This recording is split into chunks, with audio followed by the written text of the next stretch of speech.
नमस्कार छात्र मित्रों, कक्षा 9 के हिंदी के वर्ग में आपका स्वागत है। आप इस वीडियो को देखने के लिए बैठे हैं तो कृपया अपने पास पुस्तक रखें, नोटबुक रखें और फिर काम करें। बाल मित्रों, भारतीय संस्कृति एक आदर्श संस्कृति के रूप में उभर आई है। एक गुजराती कविए કહ્યું છે કે પ્રાચીમાં પ્રગટ્યા તેજ રેલાયા પ્રતિજીમાં તે દેશ છે મારો। કેટલી સરસ વાત કરી છે। પ્રાચીમાં પ્રગટ્યા, પ્રાચી એટલે પૂર્વનો દેશ એટલે કે ભારત, અને પ્રતિચી એટલે પશ્ચિમના દેશો। પશ્ચિમના દેશોએ ભારતીય સંસ્કૃતિને સ્વીકારી એટલે ભારતીય સંસ્કૃતિ એવી સંસ્કૃતિ જ્યાં સંસ્કારોનો સૂર્ય ઉદય પામ્યો છે અને એ સૂર્યના તેજરૂપી કિરણો, એ સંસ્કારોના કિરણો ક્યાં પહોંચ્યા છે? પશ્ચિમના દેશો સુધી પહોંચ્યા છે। तो इतनी सुंदर बात कही। ऐसी एक बात लेकर यहाँ पर उपस्थित हुए हैं हमारे एक कवि है, मराठी कवि, जिनका नाम है वसंत बापट। आराधना कविता लेकर हमारे सामने उपस्थित हुए हैं और कविता के माध्यम से ऐसे वैश्विक मूल्यों की बात हमारे सामने रखना चाहते हैं, जिसे हम ग्रहण करेंगे। तो हम कविता की ओर चलते हैं। पहले हम कविता का गान करेंगे और उसके बाद उसका अर्थ समझ पाएंगे। तो मेरे साथ आप लोग भी हो सके तो घर बैठे पर गाना, कविता का गान करना। ओके, ध्यान से सुनिएगा। देह मंदिर चित्त मंदिर एक ही है प्रार्थना। देह मंदिर चित्त मंदिर एक ही है प्रार्थना। सत्य सुंदर मांगल्य की नित्य हो आराधना। देह मंदिर चित्त मंदिर एक ही है प्रार्थना। दुखियारों का दुख जाए यही मन कामना है, यही मन कामना। वेदना को परख पाने जगाए संवेदना, जगाए संवेदना। दुर्बलों के रक्षणार्थ पौरुष की साधना। देह मंदिर चित्त मंदिर एक ही है प्रार्थना। देह मंदिर चित्त मंदिर एक ही है प्रार्थना। जीवन में नव तेज हो, अंतरंग में भावना, अंतरंग में भावना। सुंदरता की आस हो, मानवता की हो उपासना, मानवता की हो उपासना। शौर्य पावे, धैर्य पावे, यही है अभ्यर्थना। देह मंदिर चित्त मंदिर एक है प्रार्थना। देह मंदिर चित्त मंदिर एक ही है प्रार्थना। वेद सभी अस्त होए, वैर और वासना, वैर और वासना। मानवों की एकता की पूर्ण हो कल्पना, पूर्ण हो कल्पना। मुक्त हम चाहे एक ही बंधुता की कामना। देह मन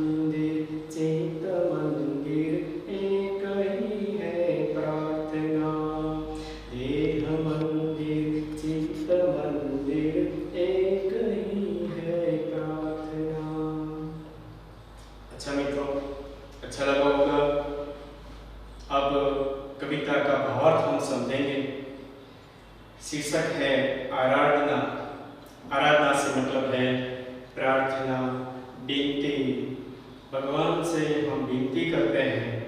ध्रुव पंक्ति क्या कहती है? देह मंदिर चित्त मंदिर एक ही है प्रार्थना, सत्य सुंदर मांगल्य की नित्य हो आराधना। मंदिर हम समझते हैं जहाँ पर भगवान की मूर्ति होती है, हम पूजा करने के लिए जाते हैं, दर्शन के लिए जाते हैं, वह है मंदिर। लेकिन यहाँ पर तो देह को मंदिर कहा है, चित्त को मंदिर कहा है। देह रूपी मंदिर, चित्त रूपी मंदिर, ये कैसे शक्य है? तो है, कहते हैं कि हम में भगवान बसते हैं, तो भगवान जहाँ पर रहते हैं उसे मंदिर कहते हैं। और उसी प्रकार ये हमारा शरीर एक मंदिर की तरह है। मंदिर को हम स्वच्छ रखते हैं, सुंदर रखते हैं, सुगढ़ रखते हैं।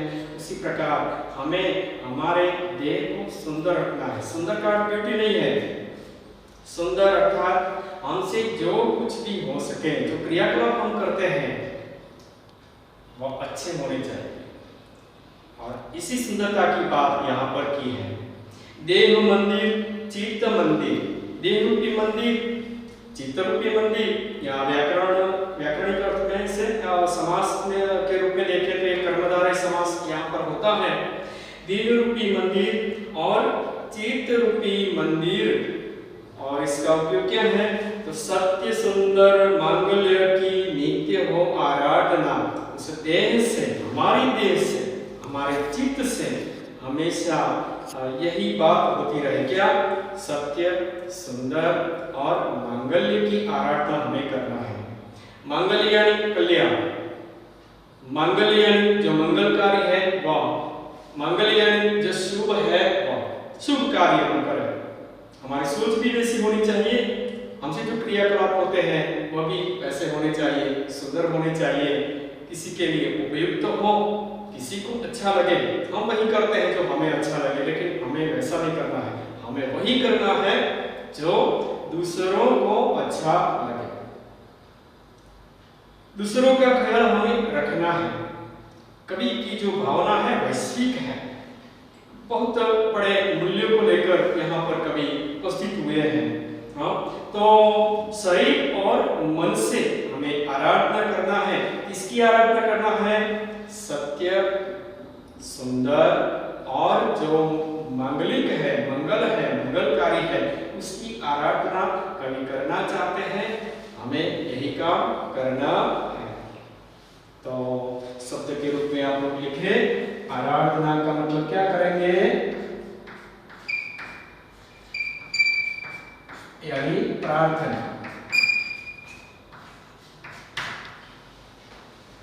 मांगल्य जो मंगलकारी है, जो अच्छा है वह,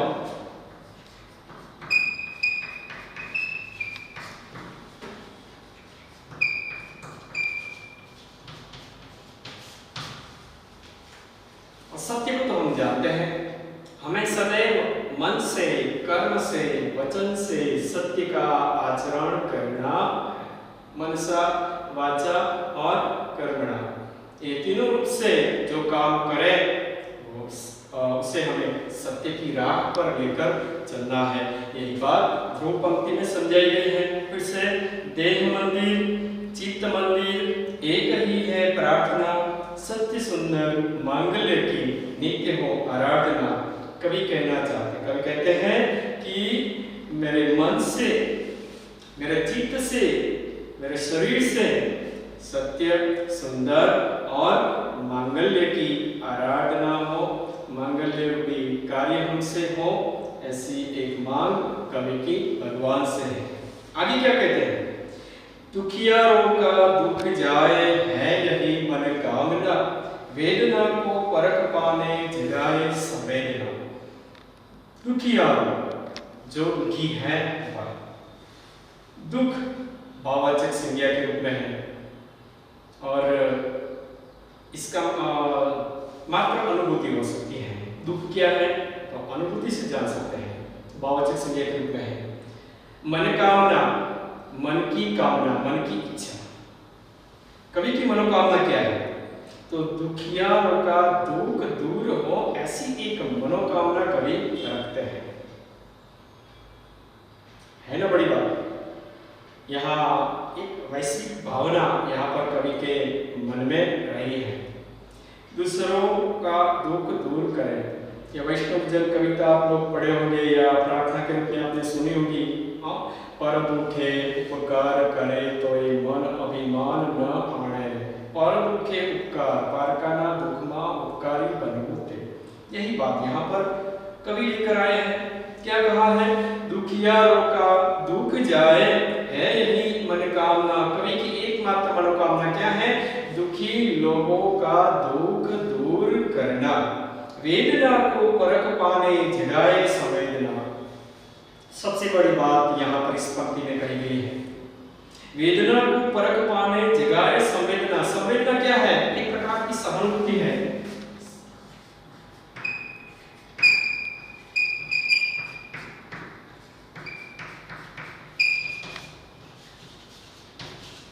अनुभूति जिसे कहते हैं, हम अनुभूत कर सके।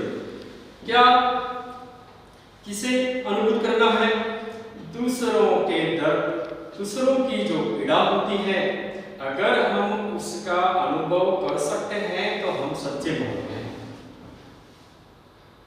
हम लोग ऐसा कर पाते हैं? सब लोग सोचेंगे, अपने हृदय से सोचिए। और ऐसा करना है तो हमें क्या करना चाहिए? इसका उत्तर भी इस पंक्ति में हमें मिलेगा। वेदना को परख पाने, परखना यानी जानना, हम किसी के दुख दर्द को समझ सके, किसी का दुख दर्द हम समझ पाए, ऐसी एक संवेदना हे भगवान मुझ में तू पैदा कर। कवि ने मांगा, हम भी मांग सकते हैं।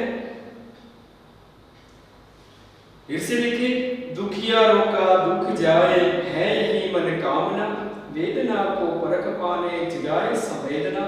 कवि ने दुखी लोगों का दुख दूर करने की मनोकामना अपने मन में रखी है और किसी दुखी व्यक्ति की पीड़ा को समझ सके, इसलिए संवेदना की मांग भगवान से मांगी है, की है। दुर्बलों की रक्षणार्थ पौरुष की साधना। दुर्बल किसे कहेंगे?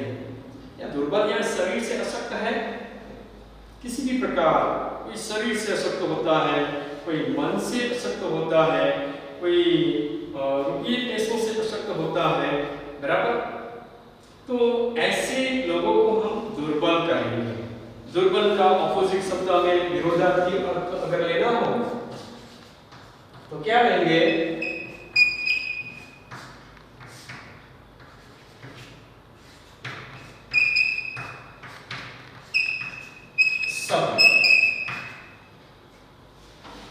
दुर्बल का विरोधी अर्थ क्या होगा? सबल। सबल यानी जो बल सहित है वह शक्तिशाली, और दुर्बल जिसमें बल नहीं है वह। यानी क्या कहा गया है? दुर्बलों की, हमें ऐसे लोगों की रक्षा करना है जो दुर्बल है, जो असहाय है, निरुपाय है, कोई लाचारी की वजह से, उनकी कोई मजबूरी है। ऐसे लोगों की सहायता करने के लिए कवि ने क्या मांगा है? पौरुष मांगा है। पौरुष का अर्थ होता है मर्दानगी।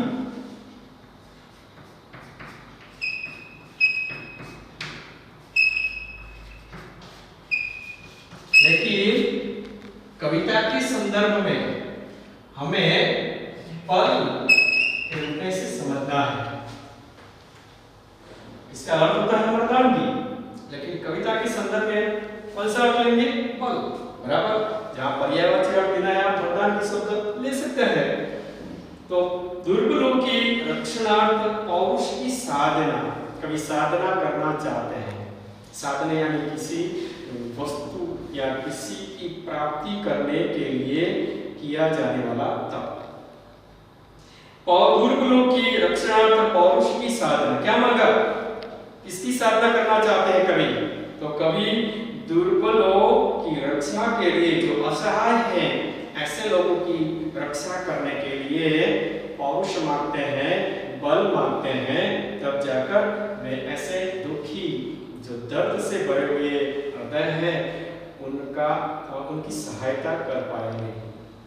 आगे देखिए, जीवन में नव तेज हो अंतरंग में भावना। उत्तम भावना व्यक्त की गई है यहाँ पर।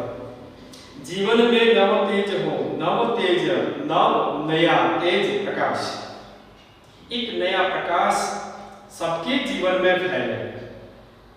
ये वैश्विक भावना सबके लिए मांगा। अगर हम भगवान से प्रार्थना करते हैं तो सिर्फ अपने के लिए ही मांगते हैं, निजी स्वार्थ के लिए मांगते हैं। प्रार्थना क्या है? निस्वार्थ रूप से कुछ मांगा जाए, निस्वार्थ रूप से भगवान से कुछ पाने के लिए विनती की जाए, वही प्रार्थना है। लेकिन हम मांगते हैं इसलिए अपने निजी स्वार्थ के लिए मांगते हैं। कवि ने निजी स्वार्थ का उपयोग नहीं किया है। क्या कहा? जीवन में नव तेज हो। मैं एक शब्द जोड़ देता हूं, सबके जीवन में नव तेज हो, अर्थात सबके जीवन में नया प्रकाश फैले, तेज तेज तेज तेज फैल जाए। सब सुखी संपन्न बने, कोई दुखी न रहे, कोई बाकी न रहे, कोई रिक्ता न रहे, सब सुखी बने। जीवन में नव तेज हो अंतरंग में भावना। अंतरंग यानी हृदय।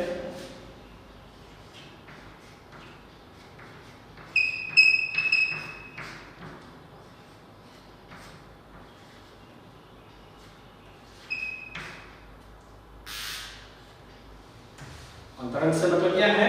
हृदय, मन। तो क्या कहा? अंतरंग में भावना, हृदय में भावना भरी हो।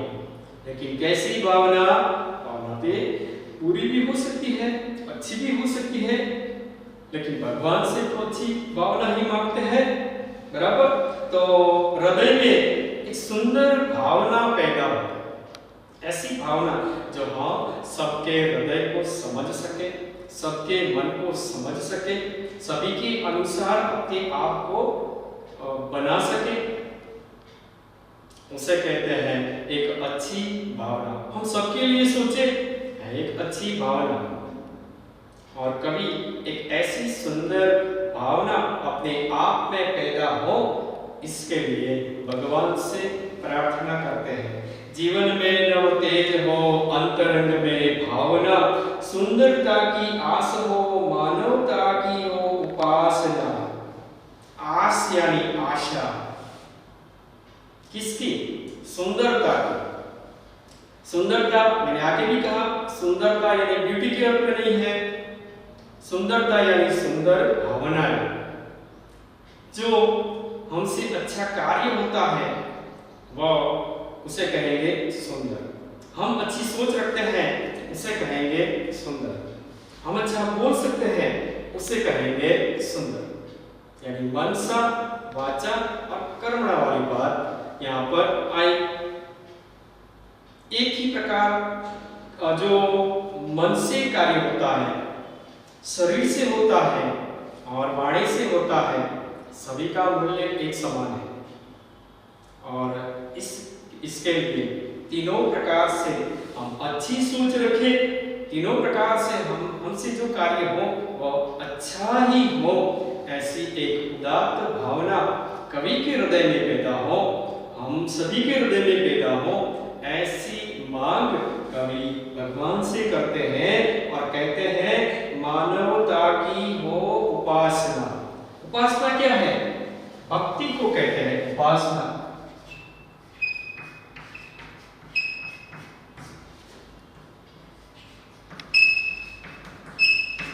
इसे पूजा भी कहते हैं।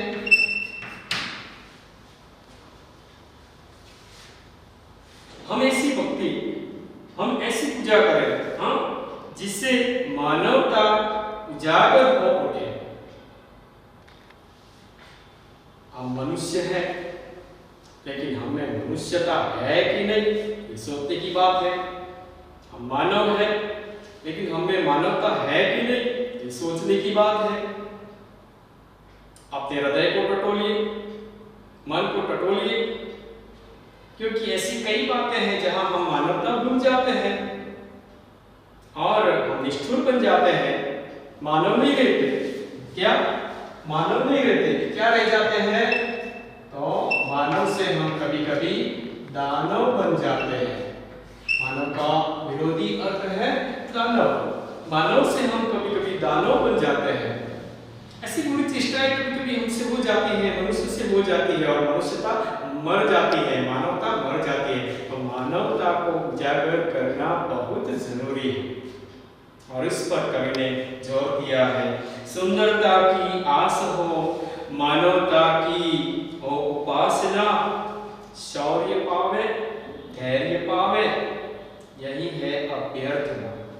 शौर्य, शूरता, वीरता,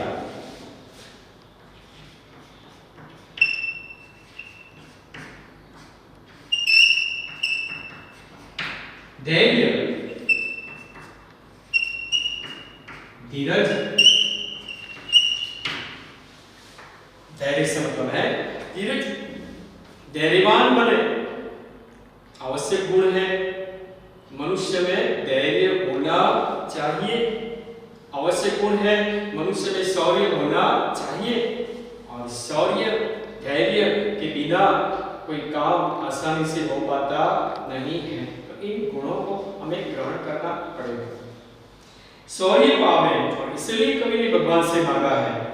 बोला ना, एक प्रार्थना आप लोग बार बार गाते होंगे, आपने सुना भी होगा, इतनी शक्ति हमें दे दाता, मन का विश्वास कमजोर होना। क्या मांगा? शक्ति मांगा। ऐसा मांगा कि धन दौलत मुझे दे दो भगवान, मुझे बुद्धि चातुर्य दे दो, हे भगवान मुझे अच्छे मार्क्स दे दो, हे भगवान मुझे इतने रुपये दे दो। ऐसा मांगा नहीं, शक्ति मांगी। कोई भी काम करने के लिए भगवान से शक्ति मांगी जाती है, बल मांगा जाता है। भगवान से प्रार्थना करो कि हर कार्य में वो आपके साथ रहे। आप घर से स्कूल जाने के लिए निकलते हैं, कोई काम करने के लिए निकलते हैं, तो भगवान से प्रार्थना करो कि हे भगवान आप मेरे साथ चलिए, इस कार्य में आप मेरे साथ रहे ताकि मैं अच्छा काम कर सकूं। अगर ऐसी सोच के साथ आप कार्य आरंभ करेंगे तो कार्य अच्छा ही होगा, इसमें कोई बुराई नहीं आएगी। और यही मांग कवि की है। शौर्य पावे, धैर्य पावे, यही है अभ्यर्थना। अभी अर्थना, अर्थ नहीं यानी विनंती, विनती, प्रार्थना। क्या मांगा है? शौर्य मांगा है, और धैर्य, धीरज की बात है। धीरज कवि ने मांग लिया, भगवान से विनती की है। ऐसे दो गुण अगर मनुष्य में आ जाए तो मनुष्य अवश्य जो कुछ भी करेंगे अच्छा ही करेंगे। आगे देखिए, वेद सदी अस्त होवे वैर और वासना, मानव की एकता की पूर्ण हो कल्पना। वेद डिफरेंट, तफावत। આપણે फर्क करिए છીએ, બે વસ્તુમાં આપણે ભેદ પરખીએ છીએ। हाँ, ये लाल है, ये पीला है, यह भेद। ये ऊंचा है, ये छोटा है, ये बड़ा है, ये सब भेद हुए। तो इन भेदों से हमें दूर होना है। यहाँ भेद की बात हुई। अब देखो, कवि का जन्म हुआ है 1922 में, और उस समय समाज में ऊंचे नीच के भेदभाव इतने और पूरे जोर से समाज में फैले हुए थे कि इन्हें दूर करना नामुमकिन उस समय समझा जाता था। लेकिन आज ये सब हमारे समाज में ऐसी जो भावनाएं थी, ये धीरे धीरे नष्ट होती जा रही है, बराबर। लेकिन एक कवि अपने समय की बात कर रहे हैं, अपने समय में लिखा होगा, और इसलिए कवि ने कहा है कि वेद सभी अस्त हुए। अस्त यानी नष्ट। सूर्य अस्त होता है और उसका विरोधार्थी क्या होगा? अस्त विरोधी उदय। कभी भेदभाव को मिटाना चाहता है। समाज में जो भेदभाव वर्ण व्यवस्था के रूप में, आर्थिक व्यवस्था के रूप में, किसी भी प्रकार जो भेदभाव फैले हुए हैं उस भेदभाव की रेखा को मिटाना चाहते हैं। और क्या मिटाना चाहते हैं? वैर और वासना। वैर यानी दुश्मनी और वासना पूरी इच्छा।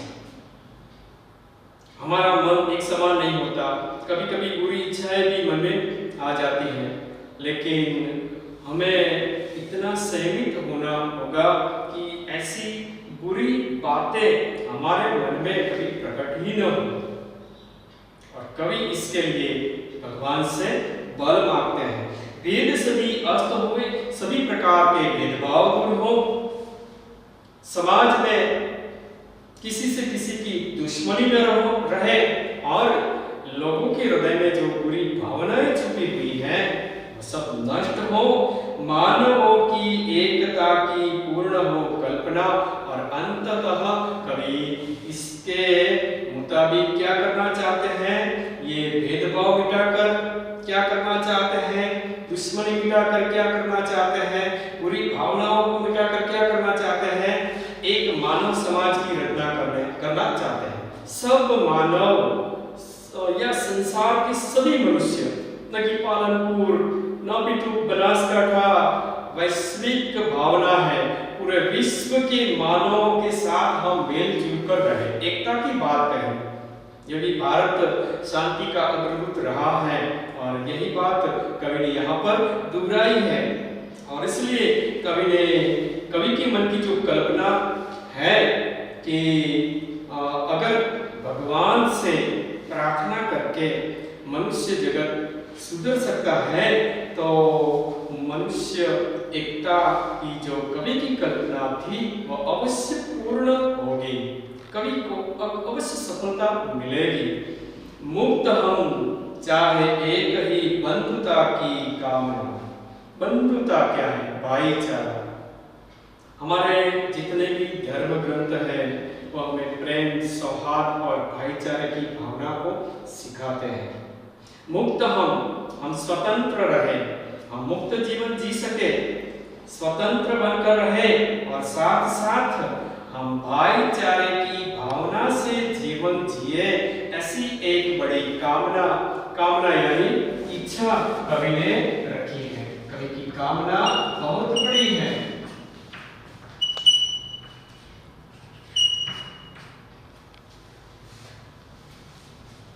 तो दोस्तों, कविता के माध्यम से हमने देखा कितनी उदात्त बातों को लेकर कवि उपस्थित हुए हैं।